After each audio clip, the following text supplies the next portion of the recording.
Francesca is the founder of Punto F, specializing in translation and interpreting from English, German, and French into Italian. With expertise in pharmaceutical patent translation, transcreation for marketing, and simultaneous interpreting, she helps businesses scale internationally by bridging both language and cultural gaps. Her approach goes beyond word-for-word translation. She focuses on high-impact communication that helps clients avoid costly mistakes while converting in new markets. In this episode, she shares how freelance translators can position themselves for direct clients in specialized industries and why cultural consulting is where the real value lies. And welcome to another episode of Freelancer Training on how to find more direct clients, a podcast hosted by myself, Jason Willis-Lee. This is the show that makes digital marketing easier and more fun using the perfect combo and just the right dose of business strategy and tech. I'm your host, Jason Willis-Lee, medical translator and digital marketing enthusiast. Today, I'm very thrilled to welcome my special guest. Her name is Francesca Manicardi. Hope that's pronounced rightly. Francesca brings a unique perspective to our discussion. Francesca, welcome to the show. Nice to see you again. How are you? How are you today? I'm really good. Thank you so much for having me. I'm really honored to be here today with you. That's my pleasure. Very nice to see you again since we met in Krakow at the BP event early this year. Could you just tell us a little about your business journey? How did you get to where you are now? I know you're in Modena. And what's your unique vision? What are you trying to achieve for the next maybe 12 months? What are your goals for the next 12 months? Okay, great. So I've always been passionate with languages, and I've always known that I would have worked with them. And actually, I've studied all those I could. I now speak 5 languages, and I'm studying the 6th. And so becoming an interpreter and translator was quite a quite natural path for me. And I studied that, and I started mainly as a translator, because setting up as an interpreter is a bit more complicated and it takes a bit more time. And then I also added the training part of my business. So I'm now a lecturer at a university here in Modena. I've been it already last year. And so I work mainly with languages. Anything that I could do with languages, it's more than welcome. For what concerns interpreting and translating, I specialize in the fields of weddings. This is one of my key fields. This is something that I try to nurture. I've been nurturing for the past almost 10 years. And then I'm also specialized in marketing, food and wine, and tourism mainly. I have a pass in patents, but I didn't like that much because it didn't have any creativity in it, and I'm more for creative tasks. And so I'm also a mentor for interpreters and translators, and this is something that was born as a need. This is something that I missed a lot when I started out, because I didn't have anyone to ask all my questions. I didn't know exactly where to start, and there are so many things behind the scenes that we usually don't see and we don't know about. That is quite overwhelming when you set up your business. And I think that's all. Can you tell us the 6th language that you're learning? Which language are you learning right now? So the 6th is Russian. I had started studying Russian when I was in Germany for my Erasmus project back at the university, but then I had to leave because I had to draw up my dissertation, and I had many exams to prepare, and then I completely lost it. But I wanted to keep up with that language because I love languages, and so I wanted to learn something new, and also to make a point, to finish what I had started. And the other languages in which I work are obviously English, Italian, that's my native language, German, French, and Spanish. Wow, that's a very nice combination.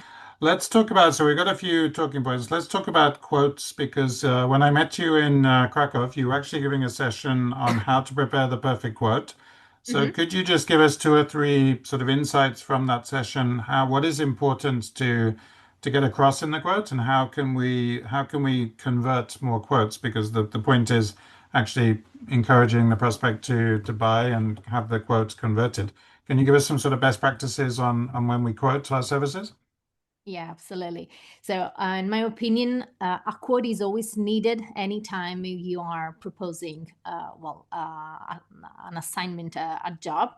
And the first mistake that many of us do is the fact of not having a quote, but just stating in couple of lines, just a final price and nothing more. But a quote is the base where we start with collaborating with our customers, and it's something that puts us a pro in a pro way, so we are seen as professionals if we can prepare it properly, and also it can save us many discussions later, because you can state everything what is included and not included and all the terms of your collaboration.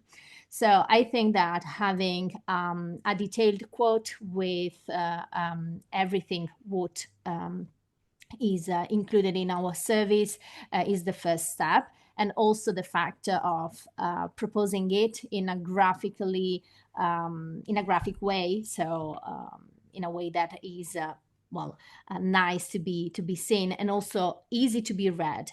Not a couple of pages full of text, but many pages with some key points pointed out, with bullet points, for example, with bold titles, and divided into sections in order to help the customer navigate through your document and find everything what they need.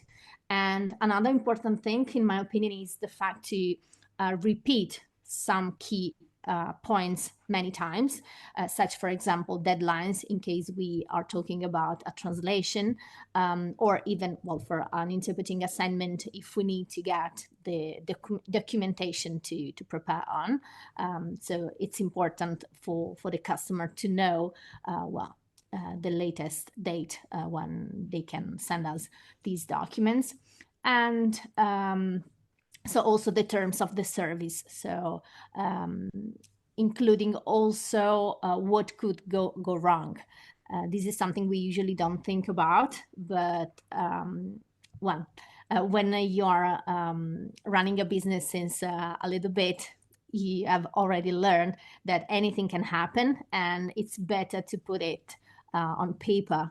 So how do you react in case of any difficulties, such as, for example, a strike for public transportation, if you rely on this, or if there's a change last minute in language combinations, or I don't know, in the location, the venue where you are going to interpret. So you need to brainstorm a little bit of all the things that can go wrong and put them down, including how you think you will face them and you will treat them. Another thing that I think is really important is the fact of not putting rates on the first page, but keeping up a little bit of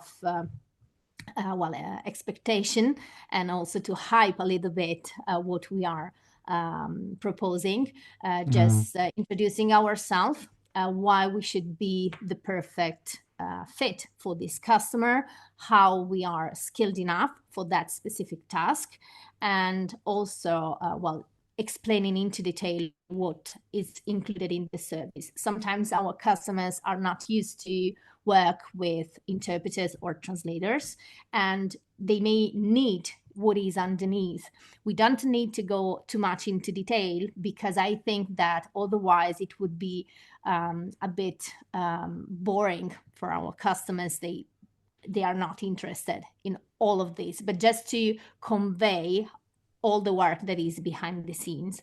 And so, for example, in certain cases for translations for weddings, for example, they may need also a legalization of the translation. And so I put it clear in this part of the quote, in order for them to understand that that is a part that is included, and I will take care of it, and they don't need to find someone else to do that. So these, more or less, summing up, are those things that I think are crucial when you are approaching to a quote. Great. Best practices. So you must have received a lot of quotes. Would you say putting rates on the first page is the number one error to avoid? Is that something we should avoid and let that conversation come later? Yeah, well, I usually start with an introduction of myself, who am I, and about the service. So explaining in which context that kind of service can be useful, and any alternative just in case. And then I deep dive into the service in particular, explaining everything what is included. And then I have a section for rates and for also optionals. So I try to cross-sell a little bit when it's possible. Sometimes not just as a marketing move, but just also for our customers to know that there could be any other services they may need. They don't know maybe already, but just in case, they know that we can take care of them, and they have already an idea of the costs, so they will evaluate it. And only at the end, then I have the terms.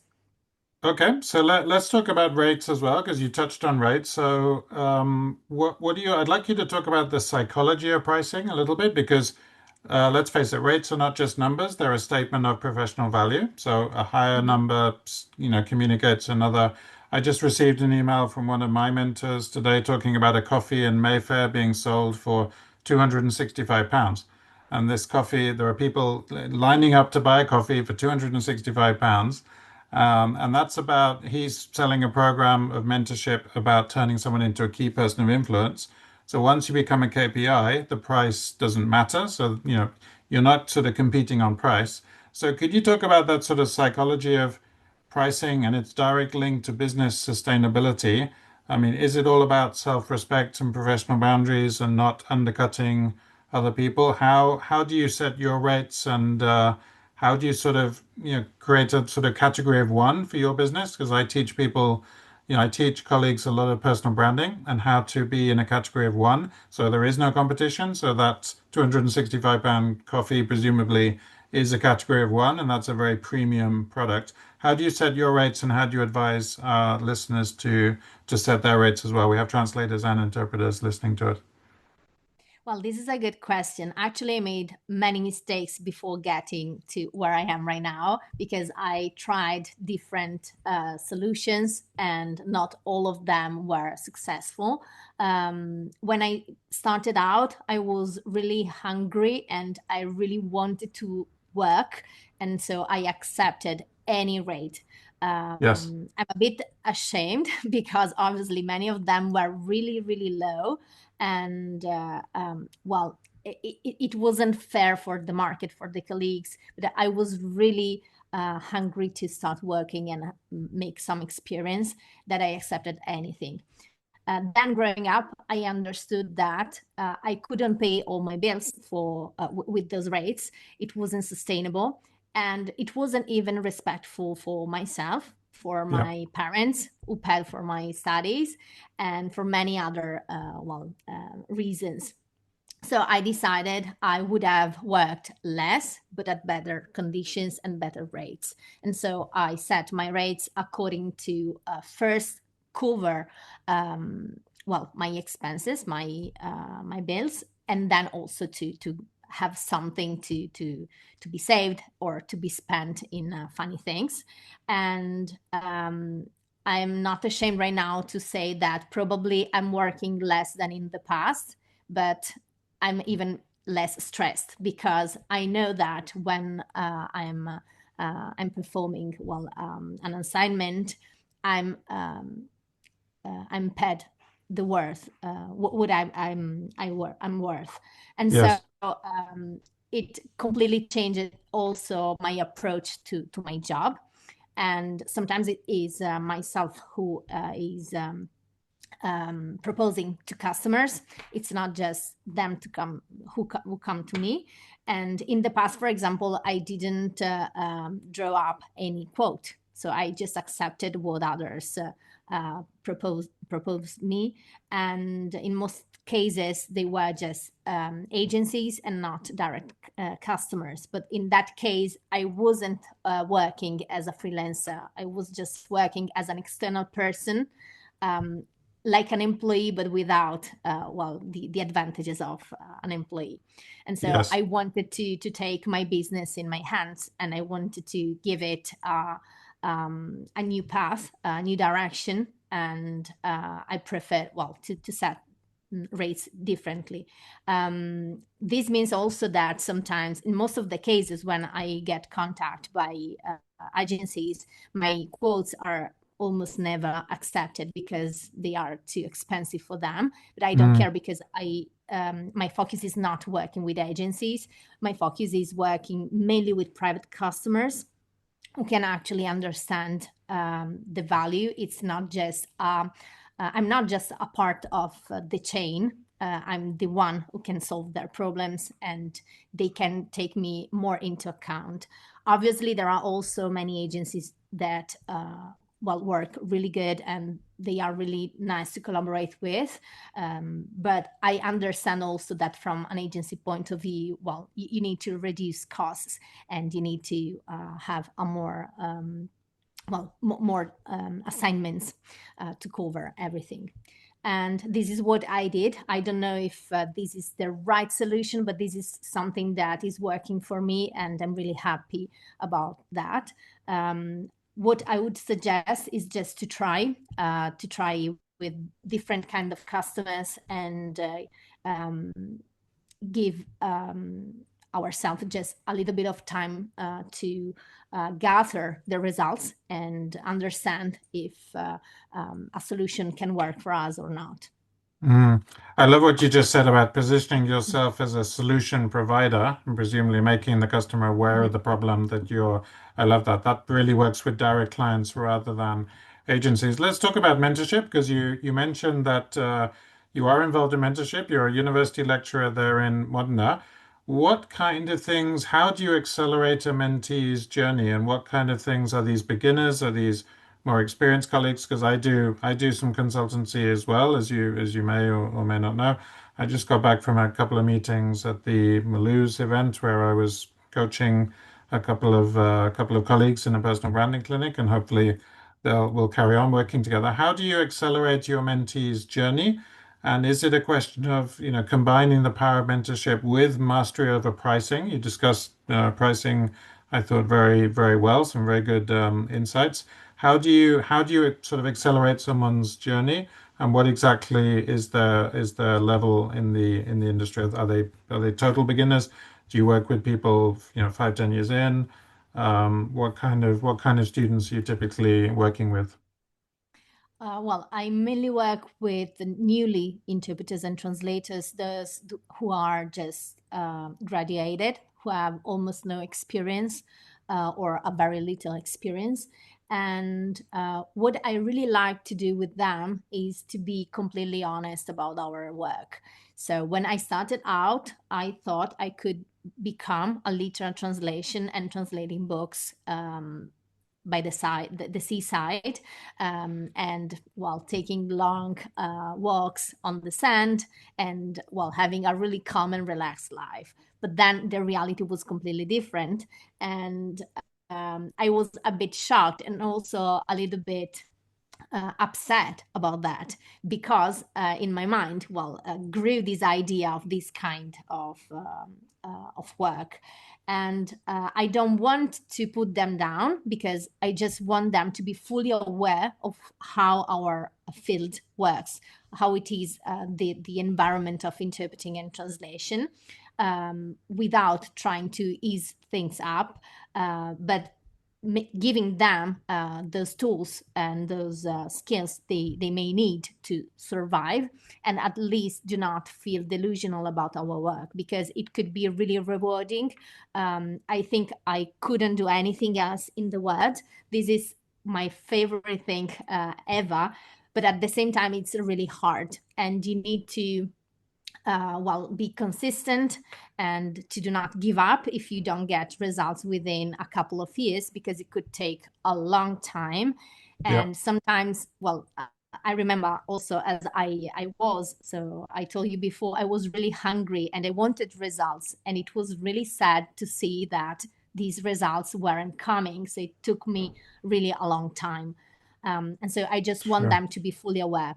And also the fact that maybe when you are starting out and you want maybe to live alone and not with your parents or with someone else, you need to have money, obviously, to pay your bills and to pay your rent. And it's not a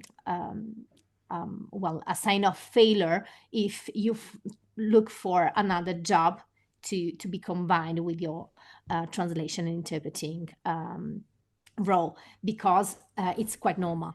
So it takes us time, and sometimes it's also a matter of luck, not only of obviously work, but it requires a lot of work as well.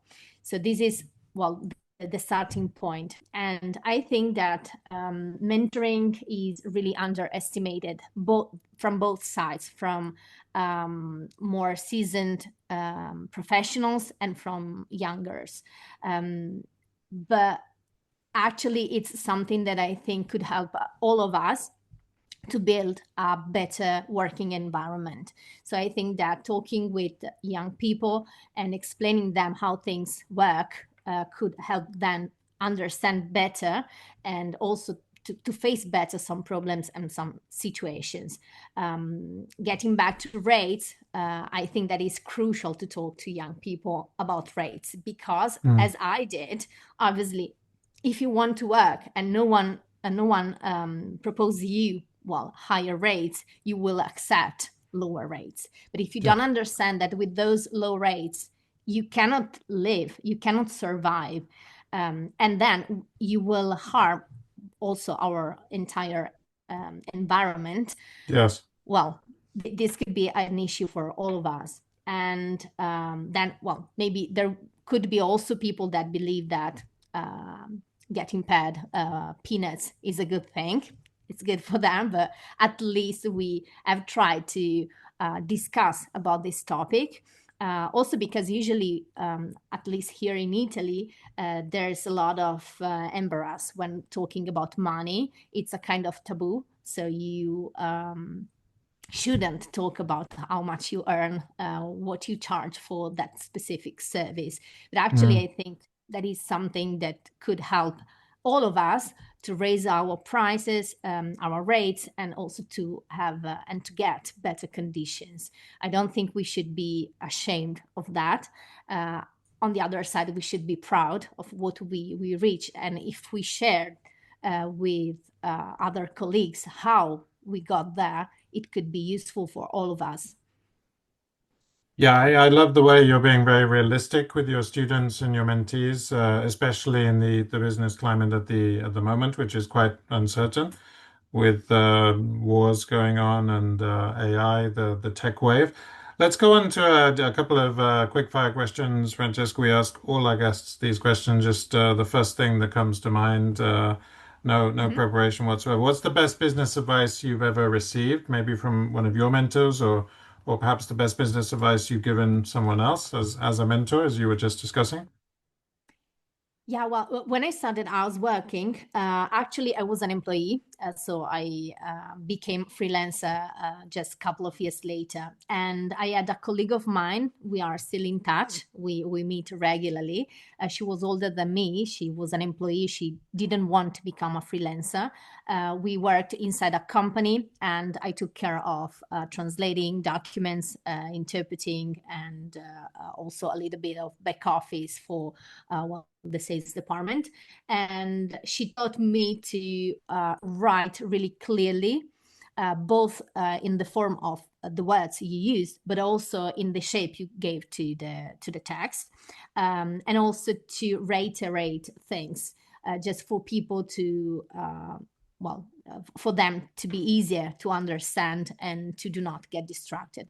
I think this was absolutely the most useful piece of advice, and I still keep this in mind every time I have to write things, or even for my quotes.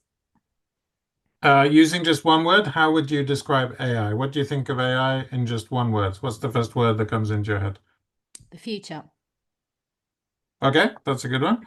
And yesterday there was a peace agreement signed in Egypt, I think, in El Sham, the resort in Egypt. How do you think, I'm just thinking about this question for myself, how do you think peace in the Middle East will affect our business climate as translators and interpreters? Do you think it will have any effect on our climate, which I feel I'm operating in a very uncertain climate in the last few months, the terror situation, the war in Gaza, which hopefully is now at an end, the war in Ukraine. How do you think Middle Eastern peace will affect us, you and me, our industry? Do you think it will have any effect on our working lives? This is a really tough question. I think it could be on both sides, very good or very bad. If I think about my fields, I work a lot in tourism and also in weddings. That could improve a lot of people coming to Europe, or many people from Europe to visit those places. Probably not immediately, but in 5-10 years, that could be a lot improved, and as well for weddings. So I think that it could open up great opportunities for us, even if long term and not just in a couple of days, obviously. Great. Okay. Francesca, coming to an end to the conversation, what is the final key message you'd like to get across from the things we talked about? Quite a few things. Talked about pricing. We talked about quoting. Talked about mentorship. What's one sort of central message you'd like to leave our audience with before we close the episode? Well, I think that all of us as translators and interpreters should find someone to talk to, some colleagues, to do not be afraid of discussing with other people about, well, our doubts, our situation. Just to getting back to BP conference in Krakow, I don't know if you attended the speech of Raffaela, that is one of our colleagues. And I really loved the way she touched some points, especially about loneliness, about the fact that we sometimes feel not enough because maybe there are some periods of time where, we get less requests. And I think that confronting, discussing this with colleagues make us feel less lonely, and also maybe can give us some suggestion to how to deal with some difficult situations, or even just to feel a little bit better. So my suggestion is just to talk with among us. Fantastic. Francesca, where can our listeners connect with you? Where's the best platform to find out more about you and your work? Where would they do that? So I have a quite brand new website that is www.punto.f.com. That is my website where I have all the information about myself. I'm not that active on social media because I don't have enough time, but that is the best place where you can find something more about me. We'll make sure we get a link to that in the show notes. All right, let's wrap it up for today's episode of Freelancer Training on how to find more direct clients. Stay tuned for more engaging discussions on the ever-evolving landscape of language and digital marketing. Until next time, stay on your game and remember to always future-proof your career in the AI era. Bye from me, and bye from my special guest, Francesca Manicardi. Bye for now. Bye. Thank you. Here's a fun fact about Jason. Jason was a professional chorister in a symphonic choir in Spain for a few seasons.